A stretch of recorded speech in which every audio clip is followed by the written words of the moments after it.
Good morning and welcome to today's UU Coastside Community Sunday Service. My name is Laurel Frischman, your worship associate for the day. As Unitarian Universalists, we welcome those who may be curious about our faith. We welcome those here this morning for the very first time and those who have been a faithful member of this community for many years. We welcome you if you believe or don't believe in God or a higher source, if you have humanist or secular leanings, if you come from other religions, or if you were raised Unitarian Universalist. We welcome everyone, all people, be they people of color or not, LGBTQ+, those of mature years and those who have only just begun accumulating years, those with disabilities and those temporarily able-bodied. It may not always feel like a perfect welcome, and we are all learning, but our hearts reside in our belief in Unitarian Universalism, and we strive daily to overcome those systemic biases that we swim in this country. UUCC follows the Touchstone's monthly themes. This month's theme is worth and dignity. Today's service is about getting Unitarian Universalism on the right side of race. Bill Heavlin, our lay leader, contemplates the text and subtext of the proposed 8th UU principle, which ties together beloved community and Black Lives Matter. After the service today, I hope you stay on Zoom to join our usual random, smallish breakout groups that give us a chance to discuss thoughts from today's service. To that end, we'll post some prompts in the chat, or we can just say hi to each other and shoot the breeze. As a prelude, Mo Robinson will perform an original composition, The Long Note. In Irish folk music, the long note is the root note that underpins a tune, rather like a bagpipe drone. On a broader, more philosophical level, there is a long note that underpins our lives. The note is always there. It is universal and eternal. We latch onto it for the span of our lives, then we let go, but the note keeps going. This is the concept on which this song is based.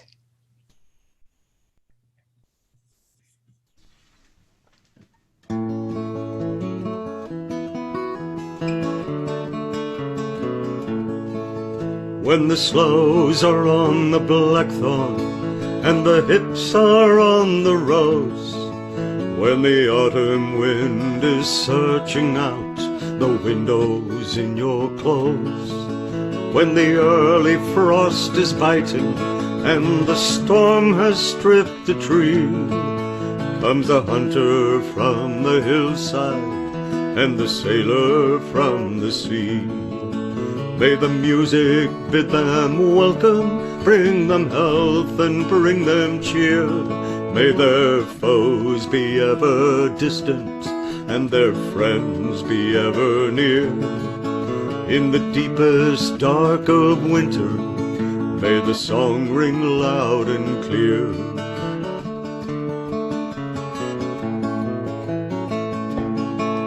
For the shepherd in the pasture, for the collier in the mine, for the farmer and the harvest, for the vintner and the vine, for the maker of the music and the singer of the song, from now until forever, may the note hold true and strong. May the road rise up to meet them, may the wind be at their backs, may the music always greet them, may they never feel the lack of a hand to hold and keep them when the nights are cold and black. Oh, let your door be always open to stranger as to kin. Let your fire be always kindled to beckon travelers in. Let the jug of wine stand ready and the bread be on the boards. Let the welcome at your hearthside be the best you can afford. May your heart and eye see clearly, may your way be straight and wide. May strength and love and courage be ever at your side. When your footsteps fail and falter, may the long note be your guide. Yes, and some of them will love you, and their kisses will be sweet. But some they may be bitter men with bruised and bleeding feet. And some will come in happiness, and some will come in pain. So take up the fiddle, lift the bow, and sound the note again. May you hear the music clearly in the heart within your breast. May it linger from your dawning till the sun sets in the west, bringing comfort to the grieving and to the weary rest.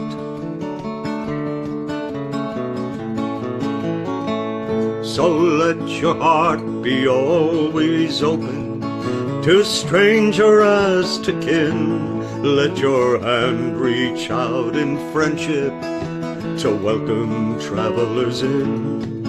For the tune is never ending, it is old and it is new.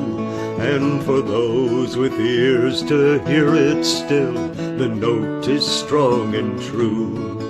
May the music always lead you, may your voice be ever strong, and may hope go walking with you when the road is hard and long. And may peace be your companion at the ending of your song.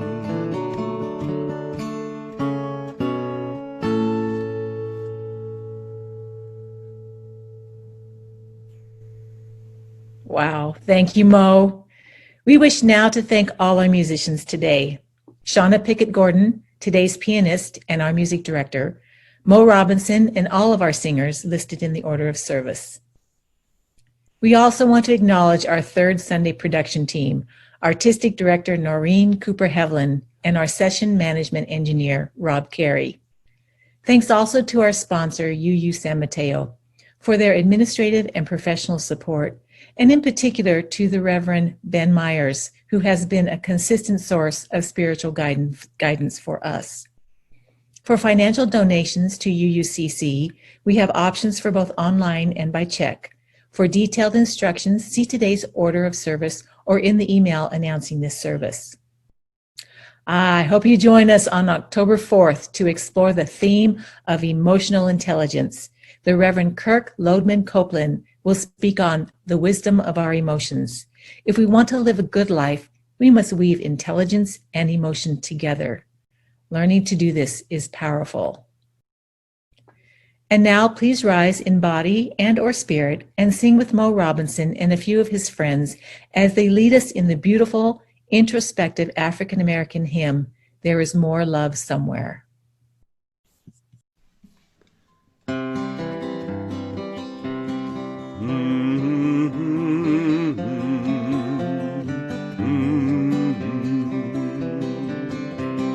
There is more love somewhere.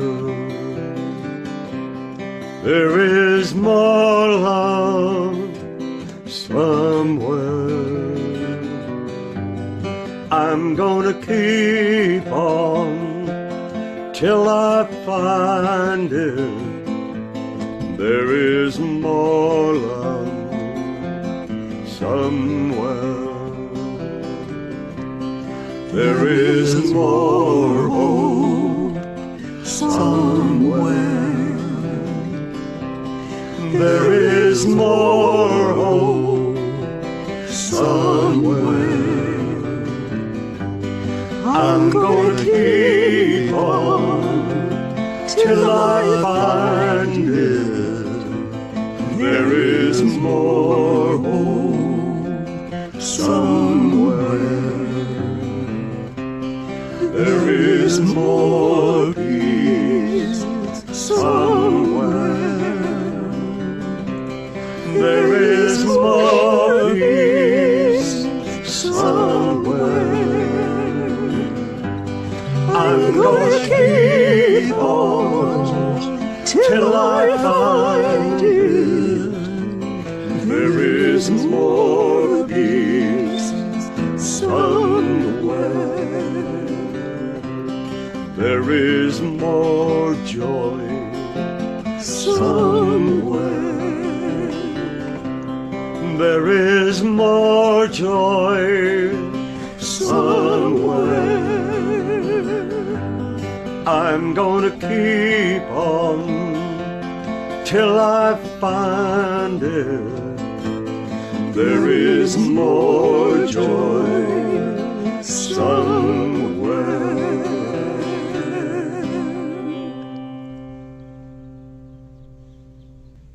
And now, Dave, please lead us in the lighting of the chalice.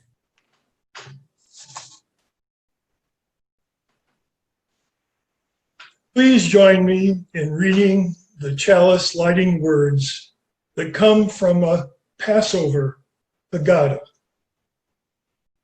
May the light we now kindle inspire us to use our powers to heal and not to harm, to help and not to hinder, to bless and not to curse, to serve you, Spirit of freedom. And now, on to joys and concerns. One of the ways we create our beloved community is by sharing our joys and concerns with one another and finding support from our community. So now we invite you to click the chat button at the bottom middle of your Zoom window. This will bring up a window in which you can type in your joys and concerns if you have not already emailed them to us. As you do so, Shauna will play her selections for the Joys and Concerns Interlude.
May we hold with love and care the joys and concerns that have been shared publicly today, as well as those that remain unspoken in the recesses of our hearts.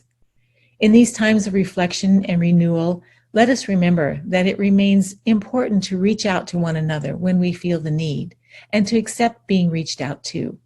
May we find comfort in knowing that we can share our joys and concerns here among us. Bill will now guide us in a moment of reflection. Thank you, Laurel. I would like to read this poem by J.P. Howard, titled Praise Poets and Their Pens. Praise! Daily poems in my inbox. How they make me laugh in one stanza, then break my heart the next. Praise! How poets hold on to our first loves and scent of mama, now gone.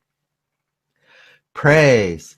How we nurture our child self, gently wrap her around stanzas. Baby girl is resilient. Praise our spunk and our sadness. Let our writing heal. At home and at work, in cafes, even in the ICU. Praise how we hold our memories up to light, gentle and cupped in palm of hands. Praise our rough and sexy poems. Sometimes that's all we need. Fire in the sheets. Praise bebop and jazz. How our foot taps when I speak your poems out loud. Praise power of music and mama, who played Nancy Wilson all night long, crying behind a closed door. Praise how I wrote a new poem this week when my sick child lay in my lap, because everyone needs to heal, especially mamas. Now let us take a moment of silence.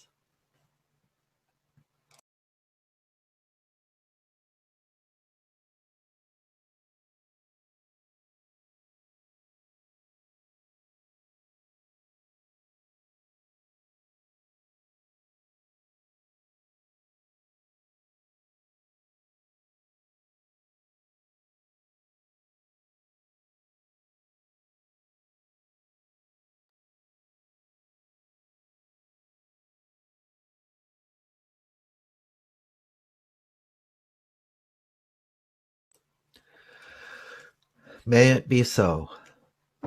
Blessed be. Now let us extend blessings to each and all as we sing the Metta Chant together.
Now, with great pleasure, I'd like to introduce our worship leader today, Bill Heavlin. Some of you may recognize Bill as the frequent Uucc worship associate.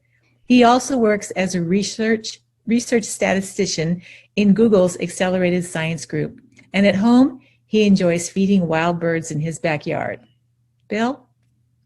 Thank you, Laurel. Today, I speak not to persuade, but to explain. And not to explain my ideas, but the ideas of others. I ask you to listen, not to be persuaded, but to understand the minds and hearts of other people. Of course, Uucc has no creed, but in the context of the U.S., in about 1985, we, UU, settled on 7 principles. A brief review. The first principle recalls the sympathetic role of Unitarians during World War II toward refugees and asylum seekers, symbolized still in our chalice lighting. The second principle reflects the affirmative role the UU played in the 1960s civil rights movement.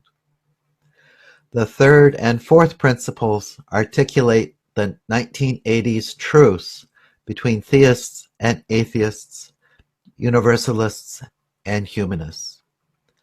The fifth principle describes the insights gained around dissent and support for the Vietnam War, while the sixth captures the post-war idealism for the United Nations.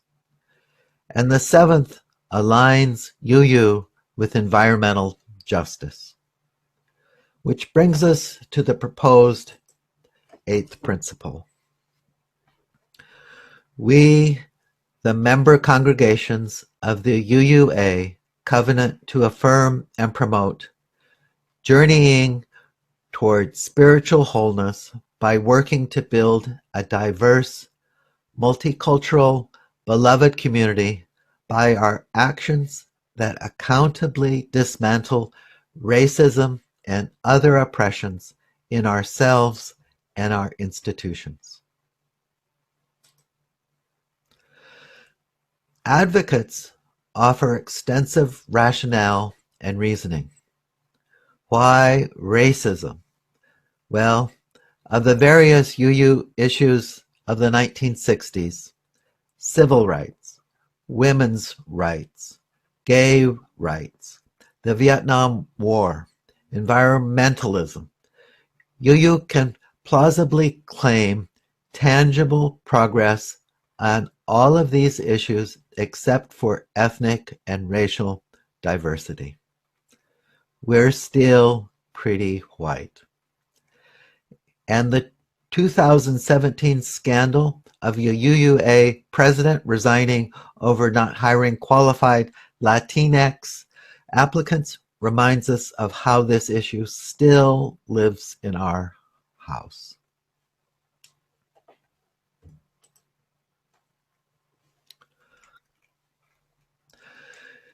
In the 1960s, 2 UUs were martyred in the 1964 Alabama over civil rights.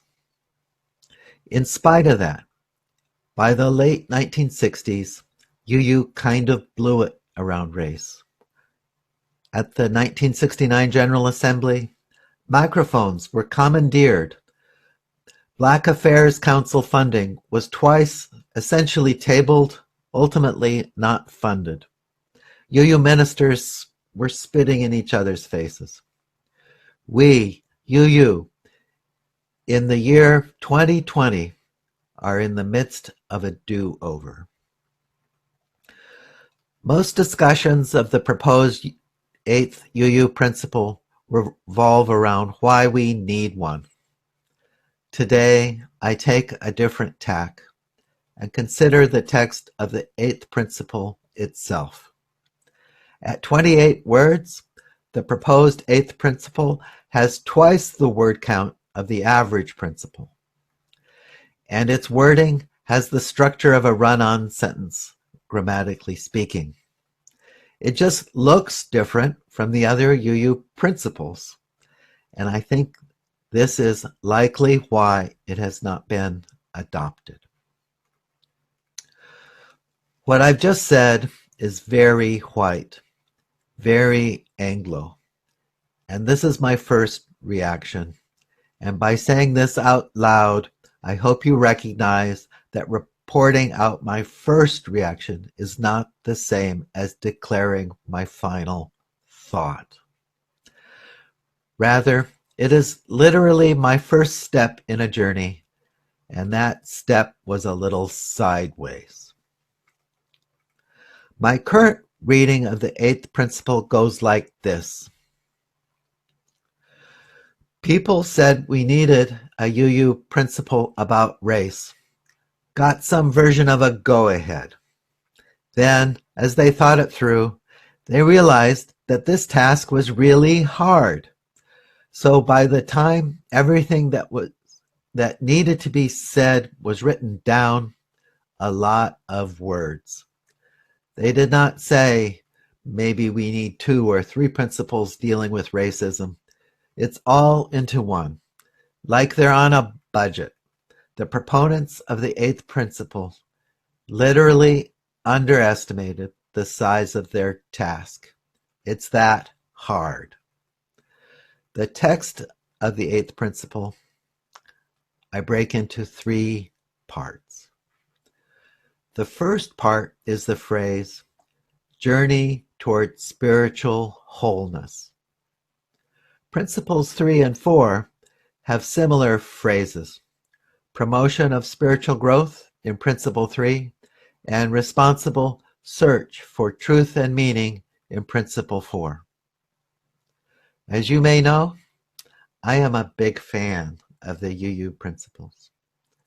And yet this phrase in the eighth principle, journeying toward spiritual wholeness, grabs my heartstrings anew.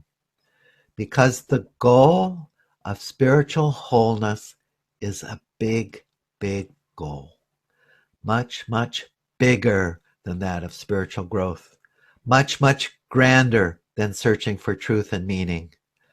The phrases in Principles 3 and 4, they are designed so one can say, okay, did that spiritual growth thing this week. Time's to sip some coffee, nibble cookies, shoot the breeze. The journey to spiritual wholeness offers no such comfortable off-ramps. This phrase says we'll always be incomplete, never whole. There is no arrival, only journey.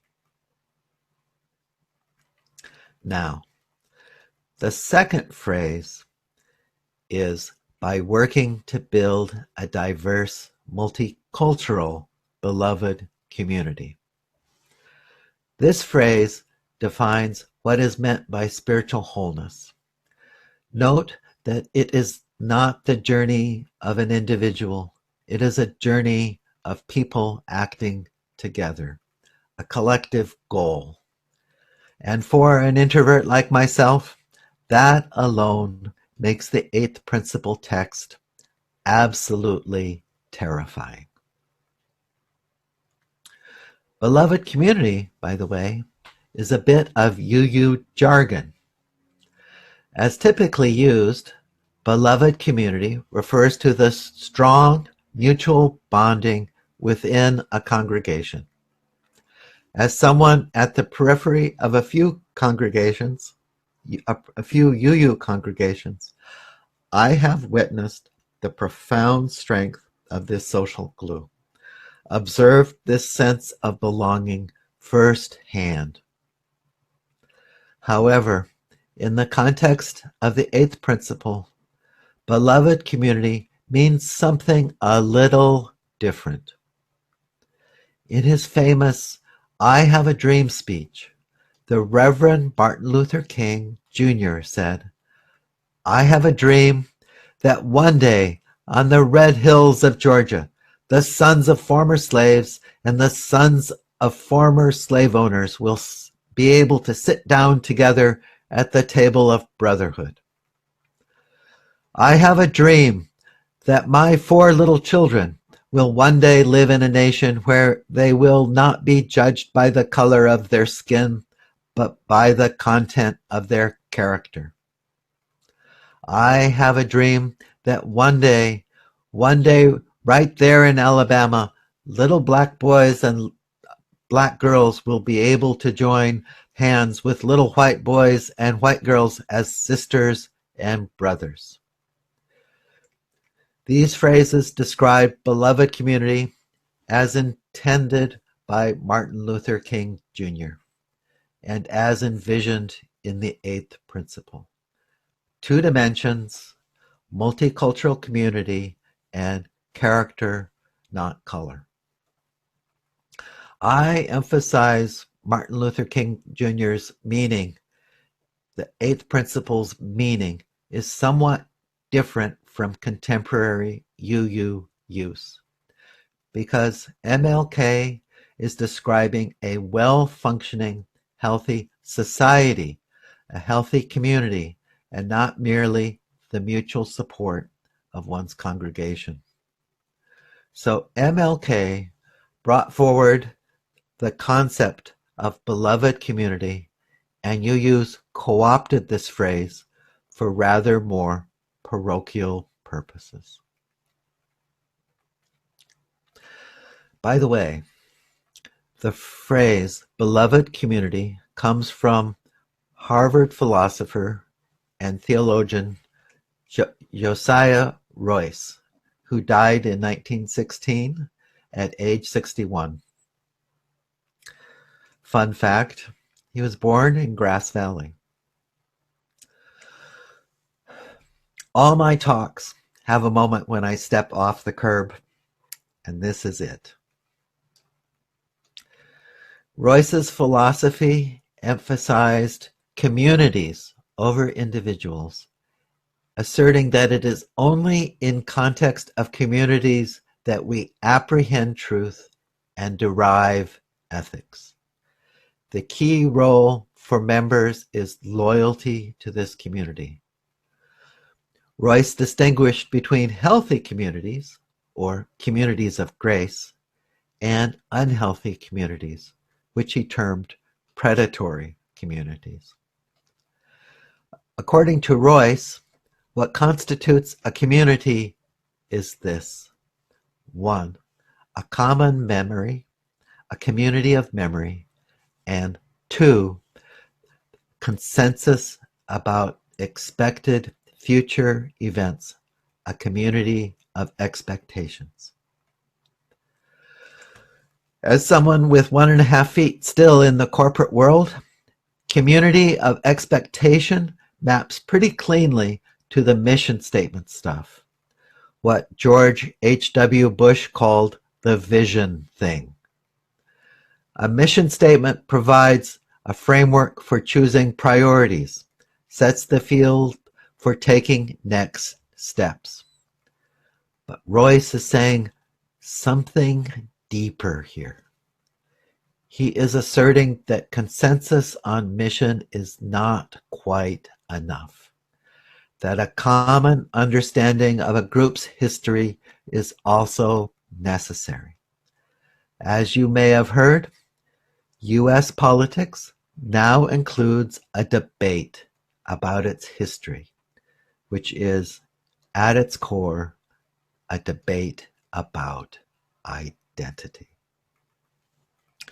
So, this third part of the eighth principle, by our actions that accountably dismantle racism and other oppressions in ourselves and our institutions.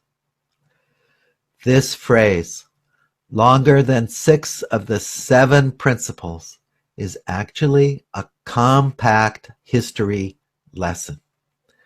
UU blew it on race before, then coasted for maybe 3 decades. The 8th principle attempts to bring UU to account for this period of complacency, this period of smugness, of inattention around racial diversity. So what do we do? What can we do? Well, first of all, it is essential that we recognize that this project, working toward beloved community, dismantling racism, this is a hard job. Royce actually had a term for this. He called it a lost cause. Well, A marketing genius Royce was not. What Royce meant by lost cause was not a hopeless cause, but a cause so ambitious it cannot be fulfilled in the actual lifetime of a community's current members. Perhaps a better term would be a transcendent cause. So protesting the Vietnam War was not such a lost cause. This war ended in our lifetimes. Alas, addressing climate change has become exactly such a transcendent cause. And getting UU to successfully dismantle racism, to build a beloved community, the vision of Martin Luther King Jr., this should also explicitly be understood as a transcendent cause, a journey, not a project. Now, my purpose today is to explain the particular text of the eighth principle. This I have done. And in the telling, my heart has broken open.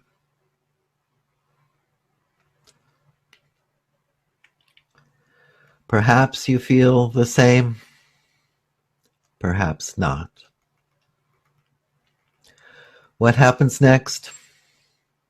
Well, the journey toward spiritual wholeness, toward multicultural, beloved community, it is not a journey undertaken alone. It is not a journey to be escorted by anger. But hey, I'm in. By the way, UU has a book, Widening the Circle of Concern. Widening the Circle of Concern. Versions of it are online with audio. Authored by the Commission on Institutional Change, this guiding principle. To keep Unitarian Universalism alive, we must privilege the voices that have been silenced or drowned out and dismantle elitist and exclusionary white privilege, which inhibits connection and creativity.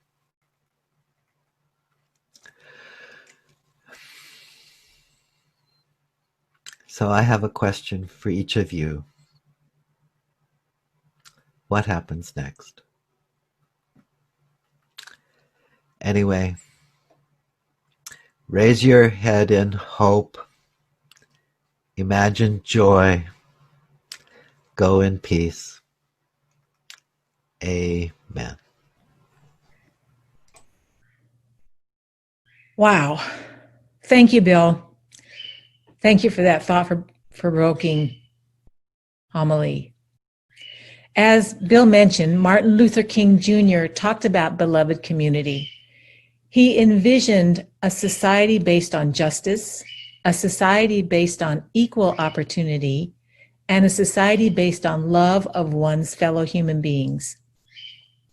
The recent revitalization of a national movement towards social and racial equality in the U.S. has people asking themselves, what can I do? Where do I start?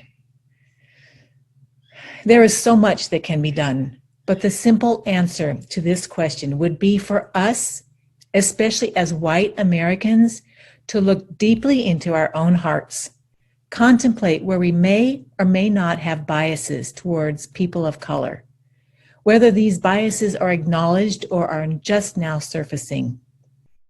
Then to genuinely imagine walking a mile in the shoes of an African American today and acknowledge the difference of experience. Vow to yourself that all you do going forward will serve to help bridge this gap of social justice. Believe in your ability to bring about change. Unitarian Universalism is unique in that we are a gathering of all kinds of people with all different beliefs and all different backgrounds. This lends itself to creating an environment where all people genuinely have a safe place to be within our UU community. Our UU gatherings contribute to this beloved community for the world. We can play a huge part by making sure we can provide this safe place to all who desire participation in a beloved community, especially here on the coast side. So we now take an offering that allows us to exercise our individual commitment to Martin Luther King Jr.'s vision of a beloved community by supporting the mission and service of the UU Coastside community. If your generosity of spirit moves you today, please feel free to contribute what you can to UUCC, either via check or online. Please follow the instructions as called out on today's order of service. And if you are a first-time guest today, please allow this virtual basket to pass you by. While collections take place, let us take a few moments to hear from Mo about another original composition, Helping Hand. Good morning. My offertory song this morning is called Helping Hand. This is a song that I wrote many years ago. I don't really remember now why I wrote it at the time, but it does seem appropriate to this morning's theme. It focuses on people who are out on their own, struggling, having a hard time of it, and who really need the help of community. It's a simple little song. There are 3 cameos of people in that kind of position, and then the chorus comes in and offers some hope and some help. Helping Hand.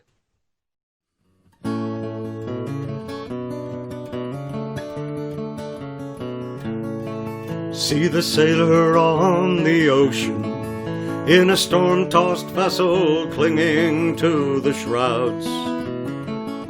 He turns his back against the wind, and he prays that there's a sun above the clouds.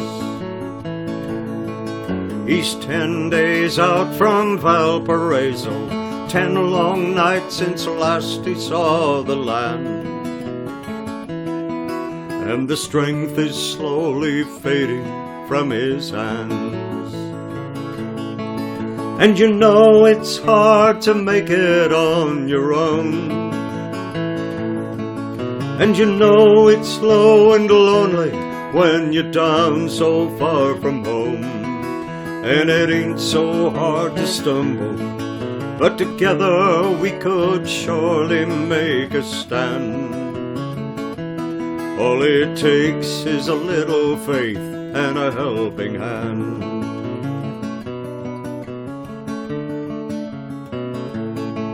See the horseman on the skyline, a silent shadow painted on the clouds. He's sitting easy in the saddle, but lonely as the furrow that he's plowed. He's ridden far from dreams of childhood, spent a lifetime searching dusty ways.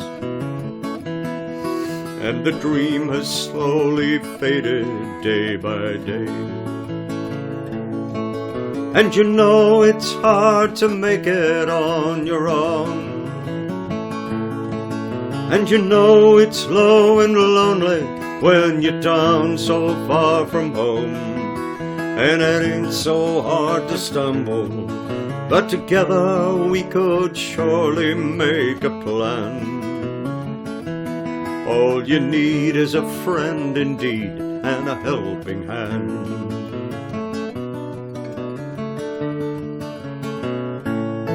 See the traveler on the highway, he's walked so far the roads all seem the same. He's at a crossroads out in nowhere, he doesn't even know which way he came. Oh, he's laid some miles and years behind him, who and where he is, he's not so sure. and the face inside his mirror could be yours. 'Cause you know it's hard to make it on your own, and you know it's low and lonesome when you're down so far from home. So catch him when he stumbles and give him all the comfort that you can. A gentle shove, a little love, and a helping hand. Just a gentle shove, a little love, and a helping hand.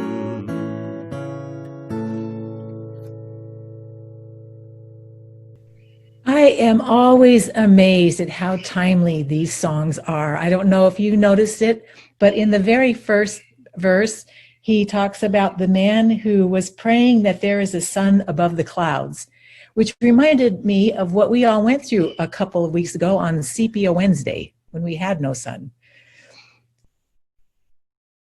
So today, let us dedicate these offerings now by reading our UUCC mission statement together.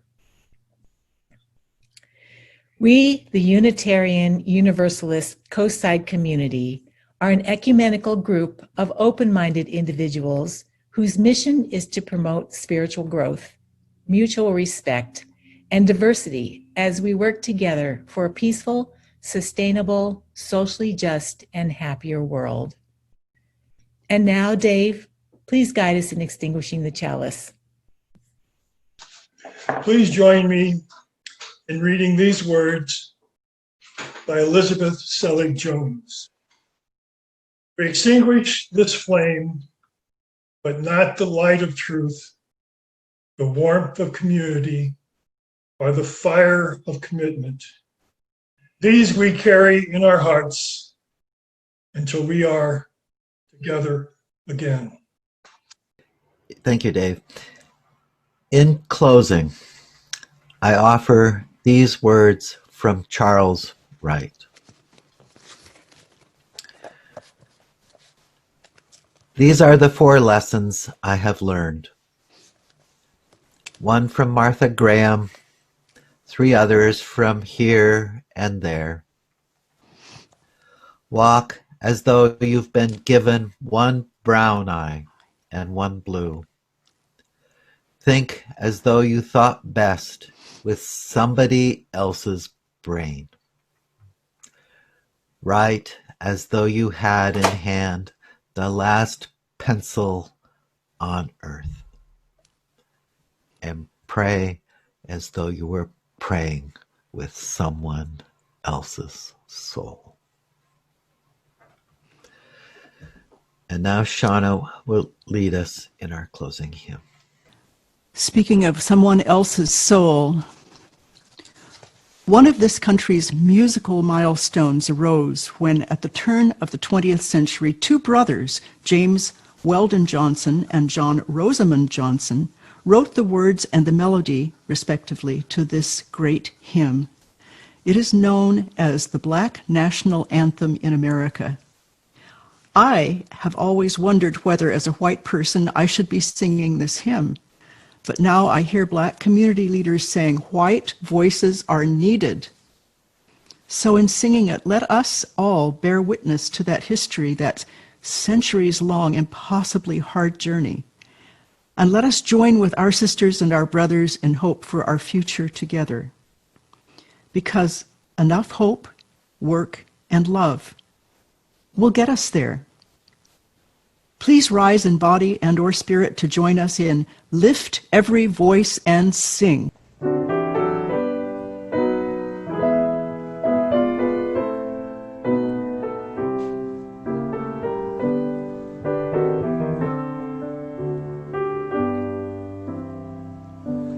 Lift every voice and sing till the heaven ring. Bring the harmonies of liberty. Let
Yet with a steady beat of not our weary feet, come to the place for which our fathers sighed. We have come over a way that with tears has been watered. We have come treading our path through the blood and the slaughtered. Out from the gloomy past, still now we stand at last, where the white gleam of a bright star is cast. God of our weary years, God of our silent tears, thou who hast brought us thus far on the way, thou who hast by thy might led us into the light, keep us forever in the path we pray. Lest our feet stray from the places of God where we met thee. Lest our hearts, struggling with the line of the world, we forget thee. Shadow beneath thy hand, may we forever stand. True to our God, true to our native land.